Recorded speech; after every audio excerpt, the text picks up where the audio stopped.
What is the core message of the Bhagavad Gita, chapter 7? The Lord Almighty said, all whatever you see around, the nature as well as the people, all the living beings are my manifestation. Those who understand this fact observe and realize the unity of all living beings and the unity of entire nature manifestations. Then the question is, what does Krishna say about the worship of other gods? Time in the history of mankind. Why worship of other gods is in existence when Krishna is already there? Those who have devotion and worship for their selfish motives worship demigods, but actually they worship me, the Almighty. Only their devotion is not for the good of the humanity, but for their personal gains. However, I ensure that they are duly rewarded by these demigods. The chapter has been aptly named as Knowledge of Nirguna Brahma and the Manifestation of Divinity. Shlok-wise division of the chapter 7, which comprises of 30 shloks, is as follows. Shlok 1 to 7, wisdom with real knowledge of the manifest divinity. Shlok 8 to 12, presence of God in all objects as their cause. Shlok 13 to 19 talks of condemnation of men with demonic nature and praising those who are devotees. Shlok 20 to 23, the question of worship of other gods, as said above. And Shlok 24 to 30, condemnation of men who are ignorant of the glory and true nature of God, and appreciation of those who are aware and who realize it properly. Now, I'll read the Shlok-wise English translation of this chapter.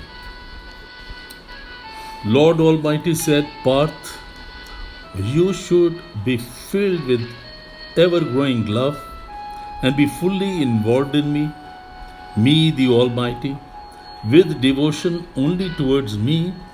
When you try to acquire knowledge about me while practicing Karam Yoga, I shall explain the manner in which knowledge about my power, my godly attributes, and my being, the soul of all beings, will dawn upon you. I'll explain to you the complete divine wisdom based on science. Once you acquire this knowledge, nothing remains worthy to be known anymore. Among thousands of people, one really tries to realize me. And among those yogis, rarely one devotes himself wholeheartedly to me, understand me correctly and in the true sense. Earth, water, fire, air, ether, mind, intelligence, and ego. My nature is divided into these 8 elements. These elements comprise my basic nature and Mahabhav. Apart from these, the other side of my nature, which is responsible for all living beings, is the living consciousness. Arjun, you must observe that the entire life on the cosmos is born out of the 2 sides of my nature, and I am the beginning, the end, and in fact the basic cause of this cosmos. There is no other reason for this entire creation apart from me. The entire universe is woven in me like beads in a rosary. Arjun, I grant liquidity to water, the light of the sun and the moon, the core knowledge of all Vedas, any sound in the sky and manhood of the mankind. I am the pure smell of the earth, the energy in the fire, life in all living beings, and tapa of all saints and seekers. Arjun, I am the immortal seed of life on earth.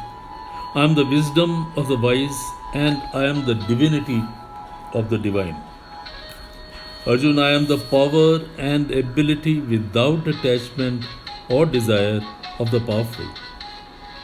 And in all living beings, the presence of Kama, as laid down in Shastra or religion, is also me. And other attributes born out of Sattvagun, Rajogun, and even Tamogun are also my creations. You may say so, but in reality, neither am I present in these attributes nor are these present in me. Attributes born out of actions of three gunas, Satgun, Rajas, and Tamas, influence all living beings and leave them enamored, and therefore these living beings do not realize my presence. Because by Maya, a conceptual illusion of reality is full of wonder and it is extremely difficult to understand or overcome. But those seekers who constantly worship me and meditate transcend the influence of this Maya or the illusion. The persons whose wisdom is enraptured by Maya and those with devilish attitudes, the lesser of mankind, engage in unworthy actions, are absolutely ignorant and they do not worship me. There are four types of people who worship me: those who perform virtuous deeds for securing worldly objects. Then there are those who do it for coming out of crisis or dire difficulties. Thirdly, there are those who genuinely desire to know and understand me. And finally, those who have attained wisdom. Among these devotees, I am indeed very fond of the wise devotee who has realized me, and indeed he loves and worships me with full devotion. All the four kinds of devotees are commendable, but I consider the only truly wise, in fact, is my own form. Such wise person with an unflinching mind and intelligence realizes me fully. In a way, he resides in my presence permanently. The person who practices yoga for many births realizes that the core wisdom in the last one and gains at the understanding that whatever he looks at is me and me alone. Such a person is the great soul and is rare indeed. The person whose wisdom is encaptured by the desire of worldly pleasures is encouraged by his basic attributes. Such a person follow principles and worship various gods and goddesses. The devotee who wants to worship a particular god to achieve his objective, I ensure that such a person becomes stable in his devotion towards that particular god. Thereafter, such a person worships his particular god with full devotion, and I ensure that according to the rules set forth by me, the same god grants the said devotee his desired objectives. But the fruit of aforesaid person or such persons is perishable. Such persons who worship demigods assume their form.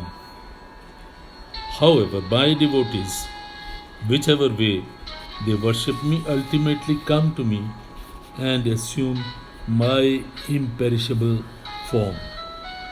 The people who lack wisdom cannot realize my imperishable nature, which is beyond the human mind and the senses.